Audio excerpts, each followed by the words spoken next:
Hello friends, कैसे हैं आप सब। स्वागत है आपका यूपीएससी एट होम प्रवीक्षा के यूट्यूब प्लेटफॉर्म पे। हमारा जो आज की जो सीरीज़ है वो इकोनॉमिक्स के कॉन्सेप्ट पे बेस्ड है, जिसके माध्यम से हम आपके जो इकोनॉमिक्स के जो कॉन्सेप्ट है उसको क्लियर करेंगे। आप जो है इस सीरीज़ के माध्यम से अपनी इकोनॉमिक्स को अच्छा कर सकते हैं। इसको जो है ज़रूर देखिएगा और अपना प्यार और सपोर्ट इस पर बनाइएगा। इसके पहले हमने लक्ष्मीकांत की सीरीज़ स्टार्ट की है, जिसमें हमारे 2 चैप्टर कंप्लीट हो गए हैं। जिन भी लोगों ने उसको नहीं देखा है तो वो जाके हमारी प्लेलिस्ट में लक्ष्मीकांत की सीरीज़ जो स्टार्ट हो रही है उसके जो 2 चैप्टर जो हैं उसको कंप्लीट कर लीजिए। फिर आगे जो है नेक्स्ट चैप्टर हम लेके आएंगे। तो ये जो टॉपिक है आज का, जो हमने जो इकोनॉमिक्स की कॉन्सेप्ट वाली जो सीरीज़ में जो आज का टॉपिक लिया है वो क्या है, वो है इन्फ्लेशन। इन्फ्लेशन को हम मुद्रास्फीति के नाम से भी जानते हैं, जिसे आम भाषा में हम महंगाई भी कहते हैं। तो इन्फ्लेशन का मतलब क्या होता है, तो इसको हम देखेंगे एक डेफिनेशन के माध्यम से कि किसी अर्थव्यवस्था में समय के साथ विभिन्न माल और सेवाओं की कीमतों में होने वाली एक समान बढ़ोतरी को क्या कहते हैं, इन्फ्लेशन कहते हैं। मतलब इसमें बताया गया है कि जो है समय के साथ विभिन्न माल और मतलब गुड एंड सर्विसेज जो है उनकी कीमतों में उनकी जो प्राइस है उसमें जो बढ़ोतरी होती है उसको हम क्या कहते हैं, उसको हम महंगाई कहते हैं। तो इसको हम देखेंगे एक एग्जाम्पल के माध्यम से। जब हमारी जो है हम अपने स्वयं का एग्जांपल लेते हैं कि जब हम लोगों की जब बचपन में जब छुट्टियां होती थी तो उसमें क्या करते थे, हम लोग समर ब्रेक्स में नानी या दादी के घर जाते थे। और जब हम लोग वहाँ से आने लगते थे तो हम लोगों को जब हम लोग उनको सी ऑफ करते थे तो क्या होता था कि हमारी नानी दादी कुछ पैसे देती थी। मान लीजिए उन्होंने हमें 500 का नोट दिया। चूँकि हम बहुत ज़्यादा समझदार थे इसलिए हम क्या सोचते थे कि उस नोट को हम बचा के रख लेंगे और उसको हम 10 ईयर के बाद जो है जब अपनी पढ़ाई करने के लिए कहीं जाएंगे तो उसको जो है क्या करेंगे, उसको हम यूज़ करेंगे। तो उसको हमने अपने पिगी बैंक में या जो है सेफली अपने लॉकर में रख लिया और 10 ईयर के बाद उस नोट की जो है वैल्यू, जो कि 500 का नोट था, जो कि नोट वही है और लेकिन उसकी जो वैल्यू है वो घट गई है। अगर उस 10 ईयर के बाद अगर हम देखेंगे तो उसकी जो वैल्यू है वह 350 या 250 के करीब रह गई है। तो चूँकि नोट जो है सेम है लेकिन उसकी वैल्यू घट गई है। इसका क्या मतलब है, तो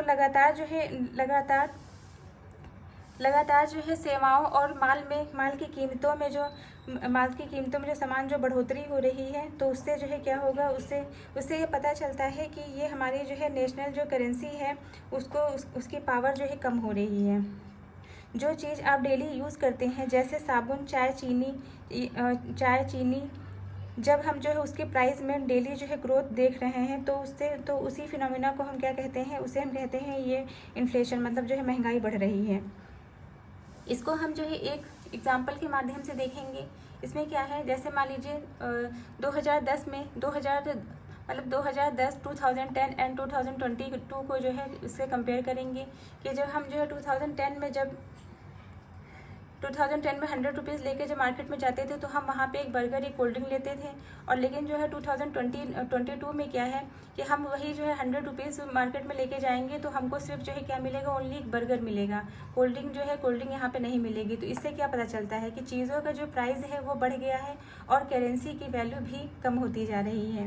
मतलब रुपीज़ जो है सेम है, 100 रुपीज़ सेम है, लेकिन जो 2010 में जो मिलता था उसमें बर्गर और पेप्सी साथ ही में मिलती थी, लेकिन 2022 में जो है हम क्या करें, हम सिर्फ जो है इससे 100 रुपीज़ से क्या ले पा रहे हैं, सिर्फ एक बर्गर ले पा रहे हैं। तो इससे पता चलता है कि 100 रुपीज़ दो जो है चीज़ों को खरीदने के लिए काबिल, जो पहले जो है 2010 में जो 100 रुपीज़ जो है जो दो चीज़ों को खरीदने के लिए काबिल था, अब इसकी जो टेंडेंसी है वह रिड्यूस हो गई है, जैसे कि जो है चीज़ों का प्राइस बढ़ गया है। तो इससे ये पता चलता है कि उसकी जो करेंसी जो है, हमारी जो करेंसी है वो जो है उसकी जो वैल्यू है वो घट गई है। तो चीज़ जो है बढ़ने, मतलब इसमें क्या बताया गया है कि price rise in the things could be called an inflation. मतलब एक चीज़ जो है बढ़ने से नहीं, मतलब इन्फ्लेशन जो है कैसे कहेंगे, इन्फ्लेशन कहेंगे कि अगर कोई जो है चीज़ है, केवल एक चीज़ को बढ़ने से हम इन्फ्लेशन नहीं कहेंगे। जब वो जो है मल्टीपल कम्युनिटीज़ में ये एक साथ जो है ऐसा होता है तब ये माना जाता है कि ये इन्फ्लेशन हुआ है, मतलब जो है महंगाई बढ़ी है। तो इसमें जो है इसको हम देखेंगे कि तो महंगाई जो बढ़ी है तो इसमें क्या बताया गया है कि जो इन्फ्लेशन, अगर मान लीजिए जो इन्फ्लेशन हो गया है तो उसको जो कौन कंट्रोल करता है, वो पावर जो है किसके पास है। तो इसमें जो क्वेश्चन है वो क्या है, who controls inflation in India. तो इसकी जो पावर दी गई है वह किसके पास है, वो RBI के पास है। RBI जो है इन्फ्लेशन को कंट्रोल करता है। तो ये हमारा जो टॉपिक है वो कंप्लीट होता है, जो कि हमने लिया है इकोनॉमिक्स के कॉन्सेप्ट को क्लियर करने के लिए, जिसका जो पहला पॉइंट था मुद्रास्फीति। आप लोगों को इसके बारे में समझ में आ गया होगा कि महंगाई, मुद्रास्फीति क्या होती है। हमारे कमेंट सेक्शन में ज़रूर बताइए कि आप लोगों को ये जो सीरीज़ हमने स्टार्ट की है कॉन्सेप्ट की इकोनॉमिक्स के, कैसी लग रही है। और ऐसे ही पढ़ते रहिए, लाइफ में आगे बढ़ते रहिए। UPSC एट होम प्रविशा के साथ मेंस आंसर राइटिंग करते रहिए।